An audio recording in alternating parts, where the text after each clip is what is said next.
So we are here in the 4xe.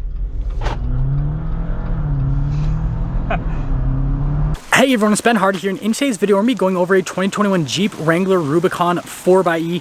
And with all that being said, let's just get straight into the video.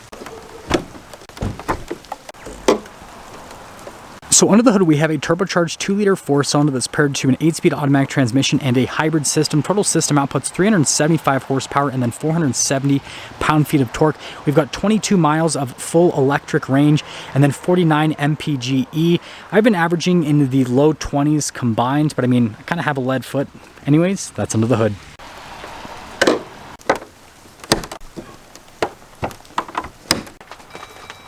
Now let's go to the front end of the 4xe. So first off, this one has the 4xe graphics package, which looks pretty cool. It's interesting, the blue with the red. Not sure I'd do this color combo. I'd probably do white or black. I think black with the blue would look great. But anyways, you've got the graphics, you've got the normal Rubicon hood venting, all that fun stuff. Full LED lights, and then off to the side with the accent light, and then also the turn signal housing. Jeep's signature front grille, blue tow hooks that also signify it's a 4xe. This one has the steel bumper group, and then we've got the fog lights out either side, and those are also LEDs. And, well, there's the front end. Now coming on the side here, we've got 17-inch wheels. Wrapped around that we have 33s in the front and over in the rear as well. And then we do have monotube shocks here. We've got the solid front axle as well. And then something that I noticed is we actually have the Jeep logo here on the wheel, which is pretty cool. I love the design there on the wheel. Then you guys can see the aggressive tires right there, and then also you can see some of the wiring there for the fog lights, which is pretty cool. We got the oversized fender flares. We got the Rubicon logo with the blue accenting. You've got the Jeep logo also with the blue accenting. Trail rated 4x4, again, more blue accenting. You've got this for the hybrid to actually the plug-in part of the hybrid system. And then also the mirrors and that, and the door handles and the fender flares all match together so that all kind of comes in, and then we'll pop it in the back so you guys can again see the monotube shocks back there. And there's a look at that. Now if you guys are wondering, why the heck am I filming this out in the middle of nowhere? Why is the Jeep super dirty? And why is this clip not in the driveway like all the other clips? Well, I was editing this video and I realized that I called these Fox shocks instead of just monotube shocks, because they're not Fox shocks in the first iteration of this video. And so now we're out here in the middle of nowhere filming this because that's where I happen to be. And so yeah, that's the side. Let's head to the back and back to Ben Hardy's driveway. So here's our key fob. Notice we have the unlock, the lock, and then the remote start function. And since this is a hybrid, when you do the remote start, funny enough, you won't hear anything. Because again, it's just running off of the battery, which is pretty neat. But press that again, that'll shut it off. Now, unlocking, you guys can see the LED lights, which I'm a huge fan of on the Jeeps. I think they look great. Now, opening up the rear, so much easier than the Bronco, just saying. But anyways, you can see the storage space here in the back. This one does have the Alpine sound system. You can see that right there. And then notice there's a 12 volt, and then underneath here, you've got all of that. And then also the charging cable as well. And since it's a soft top, I'm not gonna flip it up, but notice that you've got all of the zippers and everything, so you can if you want. But I'm not gonna worry about that because, well, it's raining today. Now, aside from that, here is the rest of the rear. Well, trying to get the whole thing in there. Got the spare tire on the back. Notice we have the camera there in the center. And then we've got our 4xe badge. And then again, the blue recovery hook to kind of signify that it is the 4xe. And then the exhaust tip poking out the bottom right there. And then the receiver hitch as well. And, well, that's the back. Let's pop in. Now popping here into the rear, notice we've got the leather with the blue stitching, and that continues onto the seats, again to signify this is the 4xe package. Still get the rubber floor mats that come with the Rubicon. Notice got the vents, got the window controls there in the center, and then we have an outlet. And again, this has vents in the back. The new Bronco doesn't. Sad day. So yeah. Got keyless entry here in the front, and opening her up. Notice again, we've got all of the blue accenting with the netting right there. Got that for the door handle. The mirrors do have blind spot monitoring. And then here are the seats at the front. Again, the leather with the blue Rubicon logo and then all of the stitching. They are manually adjustable. There's the pedals down below. We have the different drive modes right here. So we've got our hybrid, electric, and then our e-save. Basically, this will switch between the two, obviously full electric, and then e-save will charge the battery. That's actually what I did to get it to a full charge because I didn't want to do the whole charging thing myself. I have horrible outlets at my house, so it would take forever to charge it. So I did the cheater way to get you guys a full battery so you guys can see me drive it in full electric mode. But anyways, light controls. And don't be triggered by the rain because you can still spray out the interiors of the Wranglers. So even though I'm getting water in the interior, it's no big deal. It's meant for that. And then also notice the blue around that portion. But anyways, there's one more look before we pop in.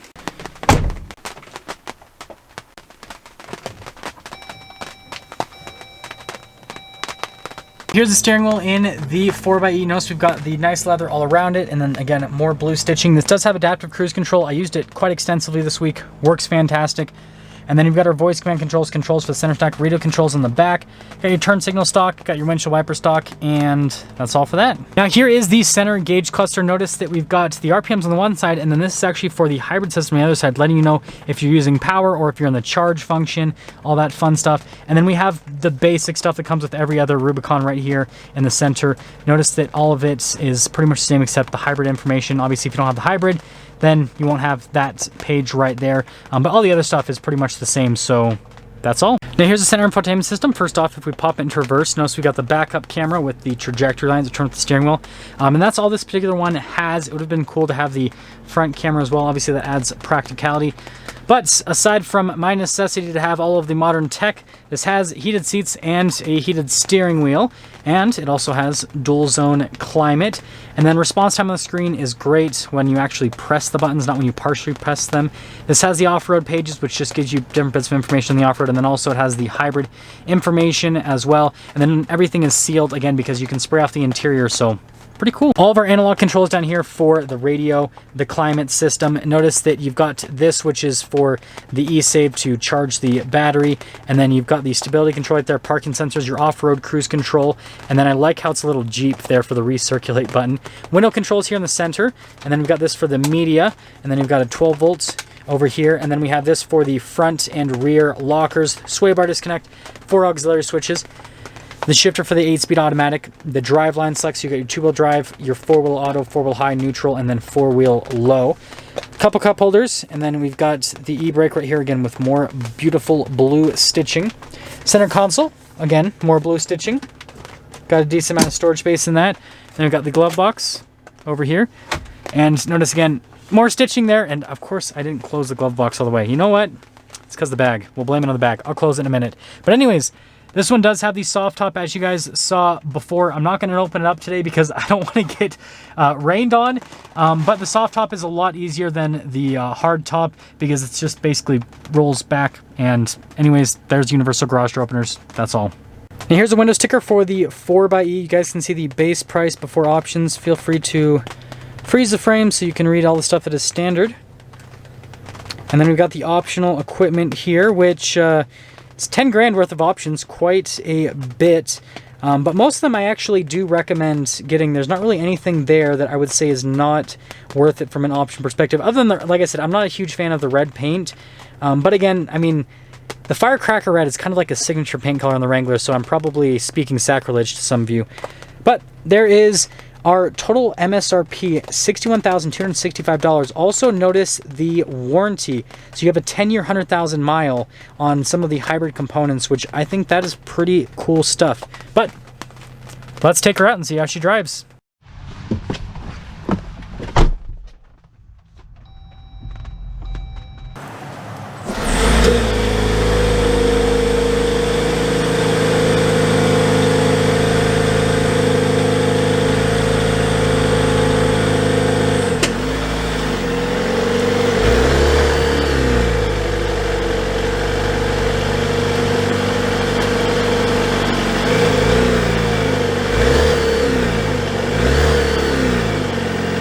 Well, let's talk about visibility before we set off here in the 4xe. There's your visibility over the hood. Both mirrors, again, they do have blind spot. And then throughout the rest of the rear, and you can hear the pitter-patter of the rain on the soft top. Let's set off. So we are here in the 4xe.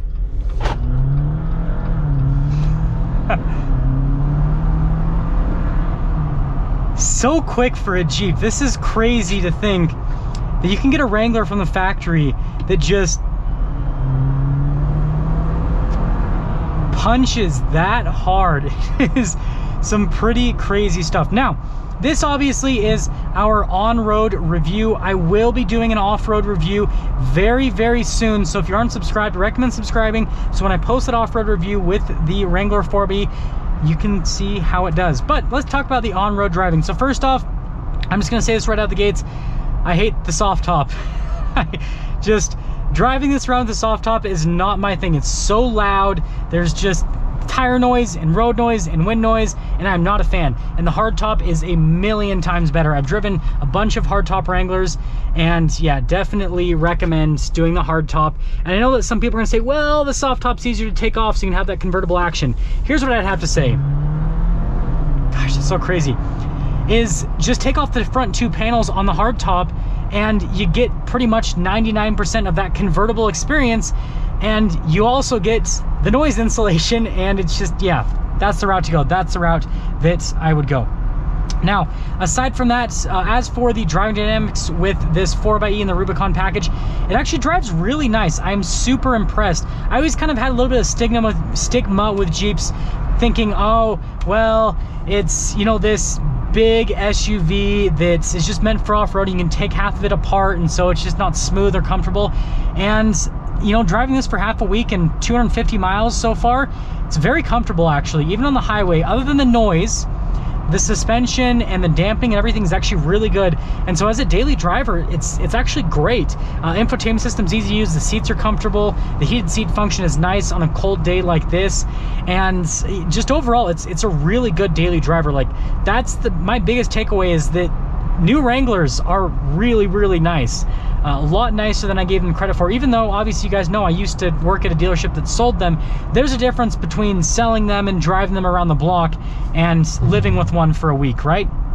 Now, aside from that, handling on it's pretty good. The steering is vague, right? You still have that Jeep vagueness, but it's zippy. It has that like small, lightweight, zippy feel, and I really like it. I love how this just drives from a driving dynamic perspective. And if you guys are wondering on the hybrid, the brakes do feel a little bit different compared to a regular Wrangler, but it's not a big deal. It's actually pretty good. Slipped a little bit there. Yeah, this thing, you can break traction with it. It is quick. It is very quick. It's pretty crazy just how quick this accelerates. And if you guys are wondering, I'm on max regen right now, and so it's doing, again, the maximum amount of regeneration. And don't worry, I will be doing a segment a little bit later in this driving portion where I do the full electric, so you guys can see what that is like, and I can really hear the road noise. Like, it's crazy from a road noise perspective. But let's get into initially summing things up, and then we'll drive it in full electric, and then we'll kind of fully sum things up and give it a score. So initially summing things up, exterior wise, I think the Rubicon looks great. You guys know I'm a huge fan of that. I'm not a fan of the firecracker red, like I said in the walk around. I think that the 4xe looks best in black, because the black with the blue, ooh, that just hits the spot for me. Now, aside from the exterior aesthetics, interior wise, the new Wranglers are great. The infotainment system works great. The camera system is really good as well. The seats are comfortable. All the controls are really easy and straightforward to use.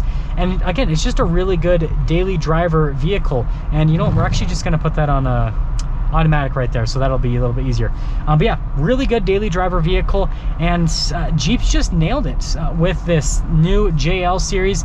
The 8-speed automatic's really smooth, and yeah, I don't really have any complaints from a driving dynamic experience perspective, except for the fact that it's loud. It is very, very loud, and so you definitely have to kind of get used to that. And also, the other thing that I remember I turned off is the automatic high beams, because they were going crazy last night. It's so quick.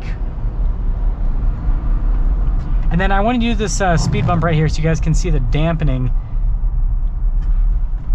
Pretty good. Okay, so we're gonna pop it in full electric mode. Okay, electric mode now. So I don't think there's any, I'm actually gonna get a little bit farther up this road. Oh, there's of course someone there. So I'm just gonna pull off the side, then we'll start in a second. Okay, so we're in the full electric mode. So you guys can see the acceleration's pretty good. It's not obviously nearly as quick as when you have both going, and we're gonna turn those off now. But in the full electric mode, it actually does a pretty good job. And with the regen, you actually get pretty good range. It's rated for 22 miles of range, like I said earlier. And depending on how you drive, you can definitely get that. But you can see, you can get up to quick speeds. Again, no engine at all. This is actually a lot better than that BMW that I drove. You guys remember I had the X545E. Now, the benefit I'll give to that BMW is it did charge pretty fast when it had its own version of like an e-save mode. But when you were in the full electric mode, that thing was brutally slow. It was like a Prius. This actually Oh, the engine turned on there. I failed. But you guys saw earlier, this actually gets up and moves at a pretty decent pace. Now the engine should shut off. There we go. The engine just shut off now. You just can't go too far into the pedal modulation or it automatically turns it on. That's the one thing that I wish that Jeep would do, is have a double compression pedal like what the BMW had, where you press in and then you can feel a second compression point and you stop before that, and that'll make sure that the vehicle stays in full electric mode. Whereas this just has like a normal pedal, so like you just have to kind of guess, and you might, you know, go a little bit too far into it and then pop the engine on. So a little bit more skill involved here with the Jeep. But yeah, overall, this thing's great. And so now let's give it a rating and get another little acceleration. So fun. So again, with everything taken into account, I'm actually going to rate this very high for this segment, 9 out of 10. Now, there is one Wrangler that I would rate higher than this, and that is the Rubicon 392. Now, the reason this one gets a 9 out of 10 is acceleration is great, fuel economy is good for this segment. Obviously, I need to take it off-road. I'll give it an off-road rating when we do that. This is just for the on-road driving. It's really good. The only thing I can fault this for is it's just super noisy, especially compared to a hardtop. So if this one was a hardtop, it'd get a little bit of a higher rating, like let's say 0.25 or something like that. It'd bump it up a little bit. And it's fast. This is faster than a Bronco. Any version of the Bronco that's available right now, this is quicker than it. It's not as quick as the Rubicon 392. That one is still the king. That one sounds great, and that is the Wrangler to get if you can find one and if you can afford it. But if you can't and you want to get better fuel economy, this thing knocks it out of the park. It's my favorite Wrangler besides 392. Now that's going to sum things up for our video on this 2021 Jeep Wrangler Rubicon 4xE. And with all that being said, I'll see all of you in that next video.